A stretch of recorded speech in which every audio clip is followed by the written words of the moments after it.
Hi!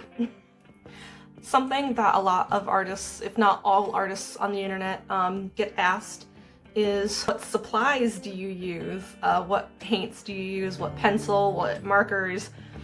What kind of inks? Basically everything. People want to know.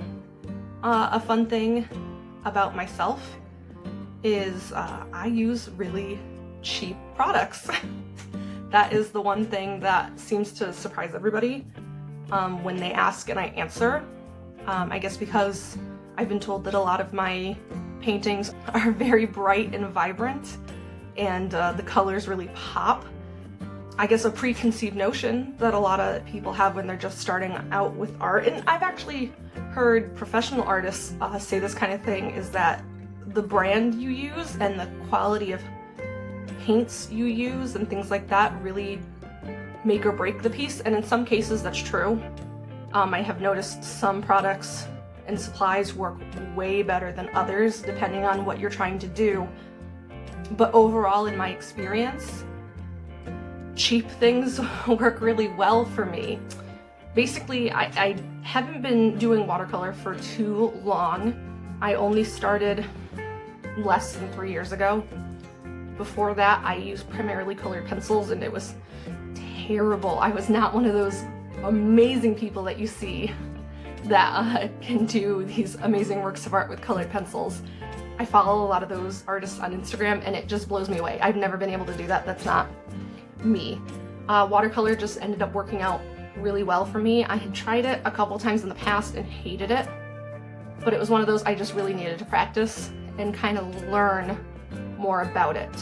But what I wanted to go over and just talk about today is what I do use and what I have used and what works for me and what doesn't, and show people that I do it with really cheap stuff. You can too if you're just trying to start out and you don't know what to do. Paints can be, any art supplies, not even just paint, anything can be so expensive and such an investment, especially if you're just going into it as a hobby, which I do. This is a hobby for me. I haven't done anything professional with this. It can get expensive, and that was what started me off with cheap products. Is I knew I was trying out something new when I started watercolors. When I started with watercolors, I knew I was going to be terrible at it. I had tried it in the past and I was bad at it. So when I decided I wanted to try it again, but in a more serious sense, I didn't feel like my skill level was worthy of a higher tier of watercolor paints. There's a lot of names of different products and brands and suppliers out there for art supplies. The best advice I can give anybody is to do your research. That's what I did. I watched a bunch of different tutorials, read a bunch of different reviews, watched YouTube videos of other artists that I admire and that inspire me, and I watched their videos and saw what products they use, listened to their opinions on it. Some will do critiques. Sometimes you can just get a sense by watching the artist paint. If that makes any sense, the more you watch it, you can kind of see what the paint does and if that's something that you're looking for. So I just did as much research as I could before I got too overwhelmed. I'm one of those people that I can definitely learn too much about something and I get too in my head and then I never do the thing that I'm researching because there's too much information and I can't make a clear decision. So don't overwhelm yourself with it.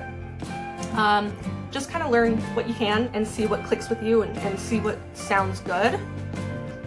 Oh, and then also learn your price point. If you have extra money and you want to treat yourself, go for it. Buy those expensive paints that you are really loving. You know, buy that fancy set that comes with the cool case. There's no right or wrong way to do art. That's the best part about it, is it's just whatever you want to do. That's the right thing to do, essentially. So it's, as long as you go about it in a fun way, you're gonna have a fun time. So that's what I did. Basically, so to practice, to start off, and I bought this guy here. This cost me $5. So I went to Michael's Crafts, and I always have a coupon for Michael's, which always makes it a better pull for me to shop there because I'm always getting like 40% off, which is amazing. Always sign up for coupons. Do it. Download any app to any store. Always have coupons. It's awesome. So these are called cakes. Sometimes they're also called pans. But as I've gotten more into different brands and learned more about watercolors, I would say there's a big difference between a cake and a pan. So the difference between a cake and a pan, in my opinion, is cakes are chalky. These are the cheapy craft store paints that like kids can play around with, but they dry chalky. And if you were to just touch it, I mean, they don't feel good to touch. They really don't. They're chalky. But so I bought this just to try it out, and these are the colors that everybody says come out so vibrant in my paintings. You do have to layer them to get that vibrancy for a lot of them. Some of them work really well, some of them don't. But basically, I would say this is a good just throwaway art supplies for anybody that wants to start to practice with. They do blend a lot differently than other paints, but I think this is a good way to start. I have noticed that because they're chalky, once you do the more layers, and the way watercolor works is as the layers dry, you can add more paint on top to get more vibrancy. I have noticed recently that these get too chalky, and the more layers I would put on part of the painting, it would start to actually crack and flake off. That didn't happen all the time, that's a recent thing, so I think it's because I'm getting more confident in my watercolor painting technique. That's something that would work better with a higher grade of paints than these. But for the most part, they honestly work so well. Oh, and I like this one also because it came with more of these browns and beige colors, those skin tones that my other palettes that you'll see in a second don't have. So anytime I paint skin, this is my go-to. Here are all of my pencils, pens, and brushes.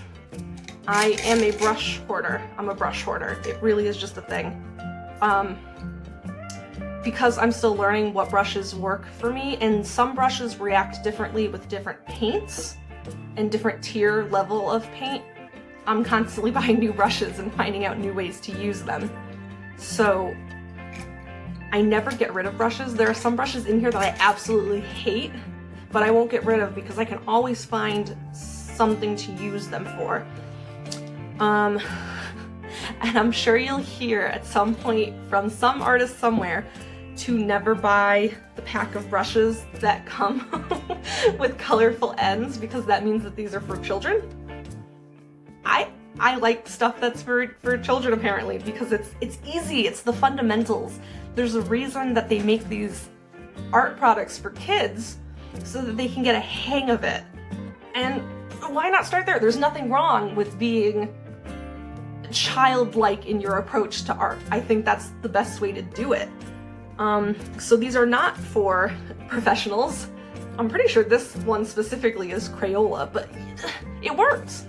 I like them because they're firm.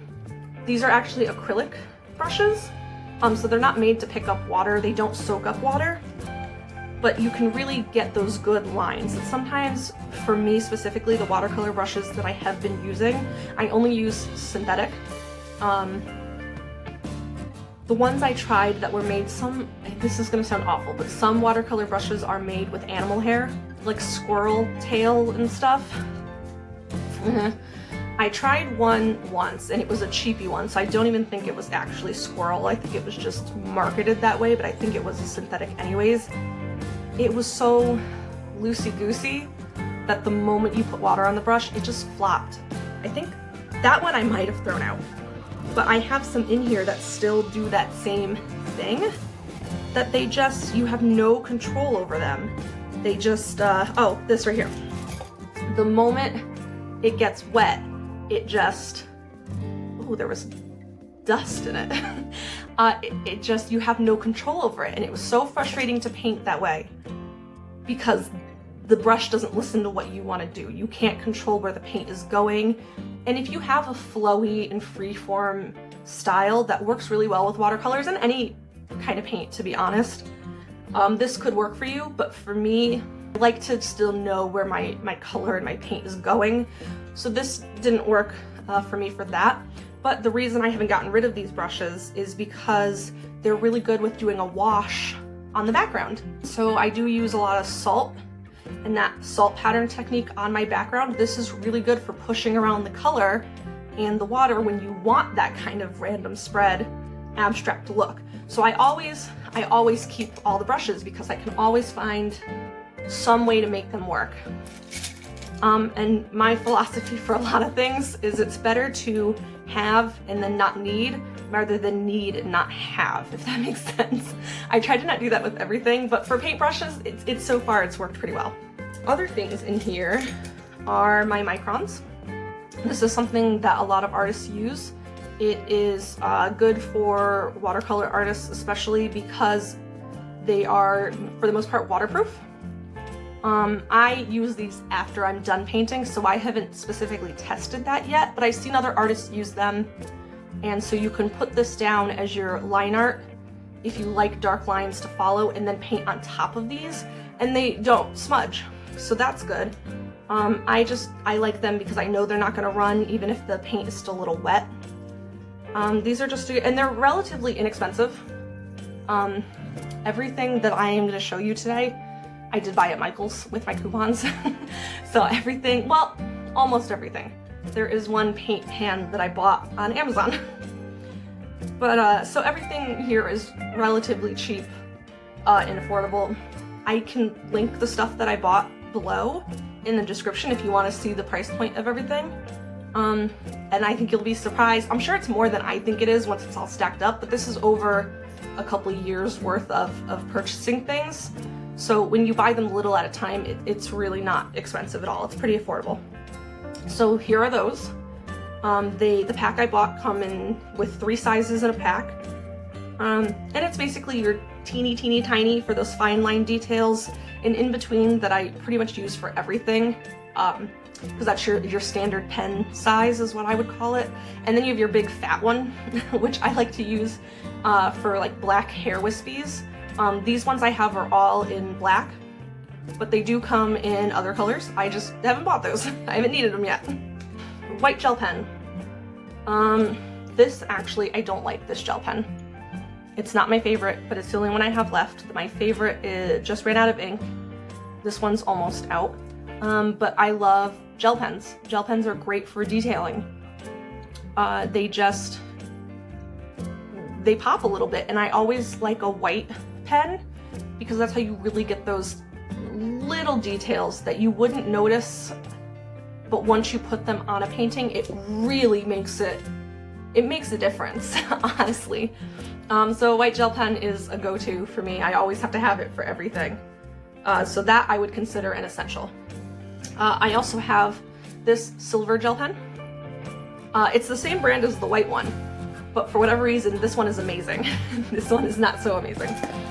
I also have a bottle of silver ink, but because this gel pen works so well and the silver is so sparkly and vibrant, I haven't had to use the actual ink like I do with the gold. My gold gel pens have been lackluster, so for those I'll use a bottle of ink, but for the silver, this pen, it's Jelly Roll brand, in case you want to know. It's Jelly Roll Metallic. And yeah, it works really well. Some artists I've noticed are really particular about the pencils that they use. I am not. I've been drawing since I was a kid, and as a kid I always had a mechanical pencil, so this is just how I taught myself how to draw with. I just like it. It feels good to hold. You don't ever have to sharpen it. And the tips are so fine. They're so like good for really getting those details in. But I know there are different kinds of lead. I've learned that when you're an artist, it's not lead, it's graphite. I personally don't know the difference. I'm sure there's a difference. I know that's something that they teach you in art school. I never went to art school. Well, technically I went to art school, kinda, but not for this kind of art. I went to film school, so we didn't learn about lead and graphite or any of that. But, you know, I didn't graduate anyway, so who cares? Let's see what we have in my nice little box here. So in this box, if you can see, we have my really messy, super messy little paint palette. I don't even know what these are called. I don't know what they're called. These little things, these little pans that you can mix and dip your paint in. I use it for my gold inks because my ink comes in a bottle with a dropper. I need somewhere to put it, so these go. I never clean these. As you can see, I never clean these out. And the ink, once it dries, it's on there. And some white ink is in there too. It's just, I'm gonna have to buy new ones. But these are like 50 cents. So I don't mind that I ruin them. They serve their purpose. So that is those. Always have good erasers. This guy is good. I think it's called a kneaded eraser. A kneaded eraser is the name of this, and you gotta really work it before you can use it. That's a lot of work for me. It came with something that I was buying, and I don't like it. I don't like the way it feels. It's kind of hard to, it's floppy. It's really hard to it's not firm like this guy, your standard eraser. Find one that works for you and then buy like 7 of them. Buy as many erasers as you can and hold on to those for dear life because they are a precious commodity. So this is Winsor & Newton. But this is a brand I'm sure people have heard of if you're interested in watercolor and other kinds of painting. They're pretty up there. But this is the Winsor & Newton Cotman set, I think is, if I'm remembering. I bought this a while ago. So this one I ended up, here, let's close this. This one I ended up buying when I felt like I had graduated enough from the $5 tiled cakes of paint and I wanted something a little bit more professional. The internet told me that Winsor & Newton is the brand. Like that's where you want to shop if you're interested in doing anything art. Their paints are kind of expensive, that's the thing. And somebody said the Winsor & Newton Cotman set, that's student grade art, which is the lowest tier. So I bought this expecting this to be a game changer. I was so excited. Let's see if I can open it. I haven't used this in a long time, which should tell you where the story is going. But this was supposed to be the be-all, end-all of my paint journey. It's a nice little travel size set. I think it is good for when you're learning. It didn't work out for me. I used it a couple of times and it was so different from my cheapy cakes that I couldn't get the hang of it. So now thinking back on it, my new advice is if you want to start with the cheapy $5 cakes to learn, that's fine, but you might be setting yourself up for, not failure, but you might be giving yourself unnecessary roadblocks when you do switch over to a higher tier of paint. So here you can see, I mean, I know these are dusty, but let's activate them a little bit, just so you can see kind of the difference. So they're clearly not chalky. They have a nice shine to them. And so that's the big difference, is these are a nice smooth, smooth is the word I was looking for. These are a nice smooth paint as compared to the rough, chalky cakes. And that's the difference. Pans they're just nicer, they're glossier looking, they're smoother looking. And these also, it has a nice palette of colors. We have our browns and our skin tone. This one's kind of mustardy though. It's not as good as, that's the thing. With cheap sets like the cakes, you get more colors for less money. And as you go up to a higher tier of quality paint, you have to pay for those good colors. And you just have to weigh out what is worth it for you in the end. So this, they blend and they paint a lot differently, in my experience, than the cheap cakes. So that really was a setback for me when I was expecting it to paint the way I was used to, and it was like starting from scratch with watercolors, and I felt like I was back to square one. I had to relearn how to do it, and that was really frustrating for me. And also, I don't know, something about these paints is they just didn't do whatever I thought they were gonna do. By the time they dried, they ended up doing something completely different, and I haven't really used these paints probably in a year, honest to God. It's been a long time. So that is Winsor & Newton. But I did eventually, after going backwards to my cakes, I did decide that I wanted to try again with a different brand and a higher step up. So I ended up buying this set, Paul Rubens, and it came in a nice metal tin, and it has a little, look at that guy.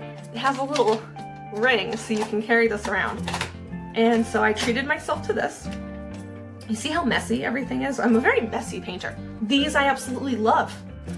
These are also pans, and see they're that nice smoother coating, that like glossy kind of look once you get them wet. These are also really vibrant colors.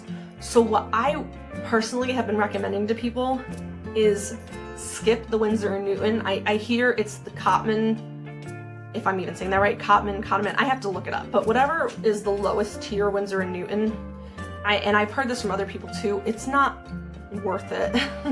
If you're gonna try, go the next tier up, skip this palette altogether, which I wish I had done.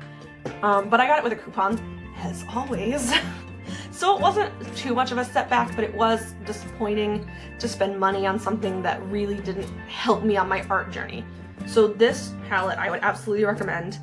Paul Rubens has been absolutely great. The colors are vibrant, they blend really easily, and they're smooth so they don't flake and chip off like the cakes.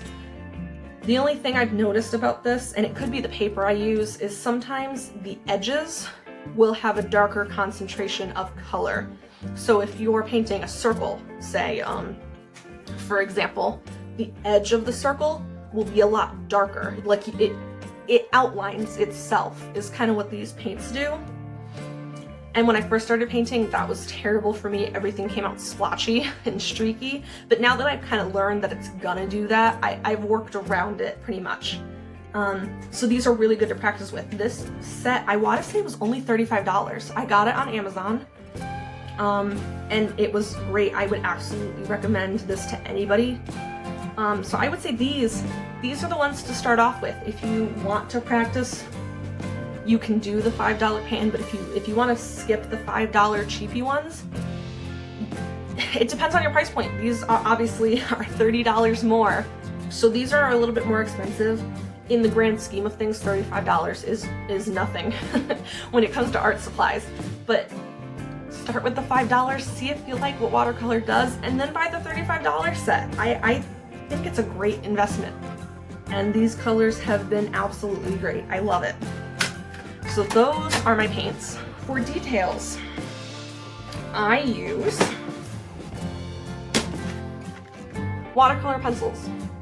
These were actually recommended to me by another artist on the internet in just a random Facebook comment thread that I had wanted to get into watercolors but had only previously used colored pencils.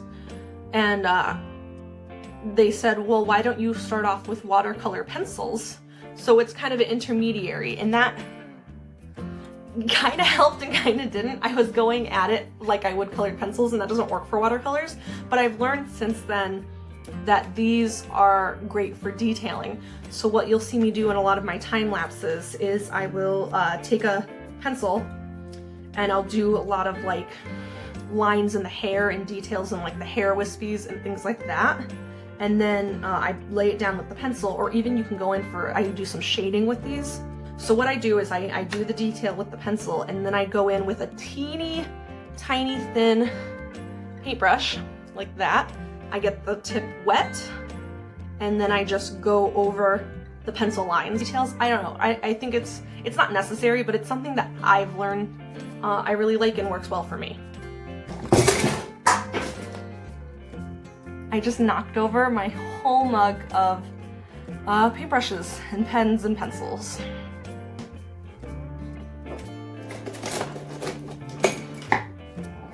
Okay, alright, so we've got my inks. They're both Liquitex brand, again, because I had a coupon. Thought I'd try them out. I love them. My gold ink, I use literally on everything. Anything that I think needs gold, yeah, I can make any excuse to use this. It is probably my favorite purchase that I've ever made. The white ink I use sometimes. It's a little opaque for me, this specific one. It's titanium white.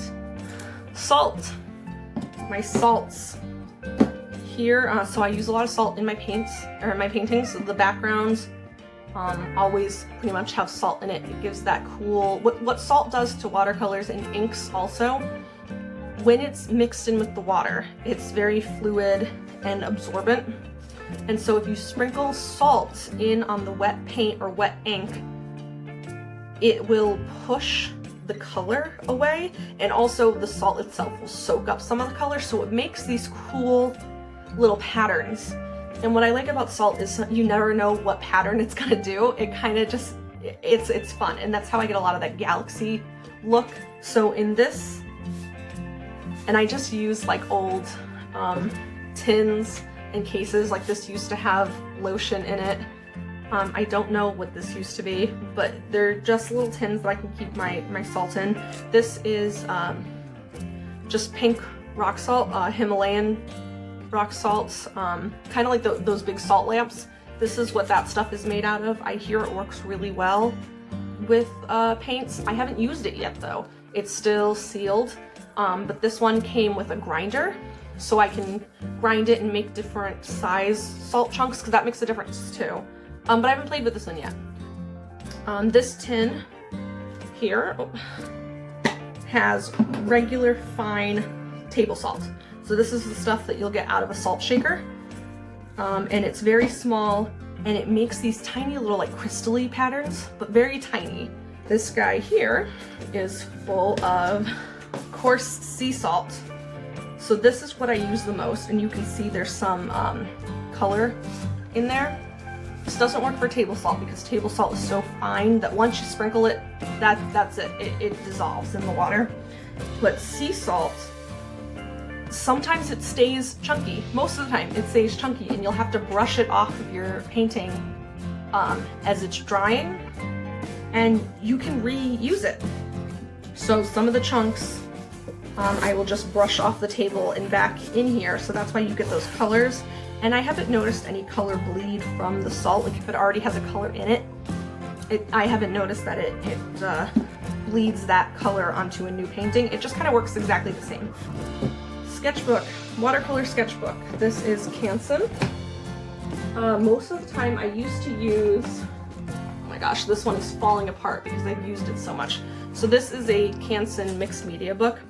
This is what I started working on because that person who told me to try out watercolor pencils also said to start off on a mixed media book so that I can, it's again an intermediary, so that I can try something that isn't fully made for watercolors while I'm learning watercolors. So this is the book that I primarily use, and I have a couple different sizes of this Canson mixed media, and I do like it, but as I'm getting more into watercolor, the more I'm leaning away from it and leaning into just straight watercolor books. So I do like Canson. So Strathmore watercolor books, they're a lot more textured,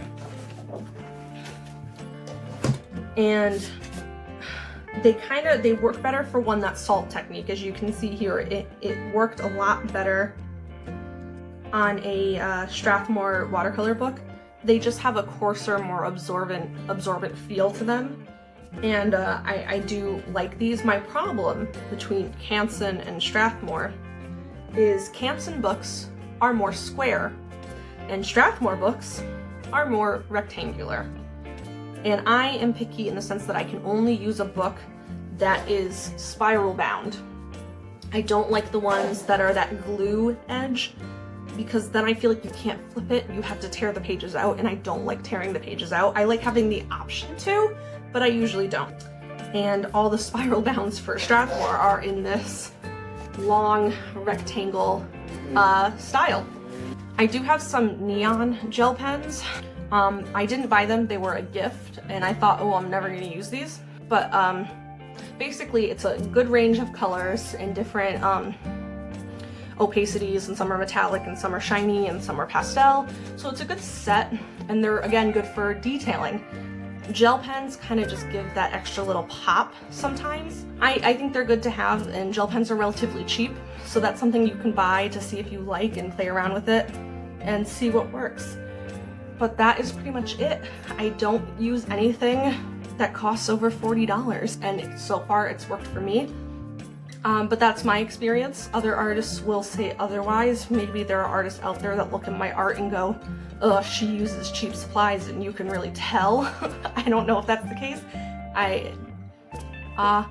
Let me know if you have any recommendations for different art products. I would love to hear what works for you, what your art journey has been like, and let me know if you're just starting out, if you've tried any of these products that I just talked about, and let me know how they work for you.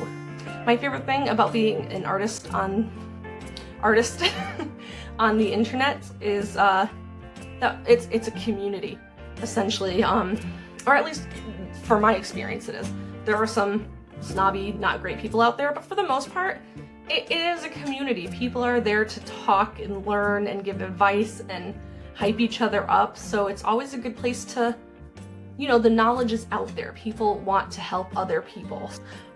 So yeah, those are my art supplies. They're all cheap, some are cheaper than others, but let me know what else you guys would like to see about my art process and any other videos you would like me to make. All right, bye.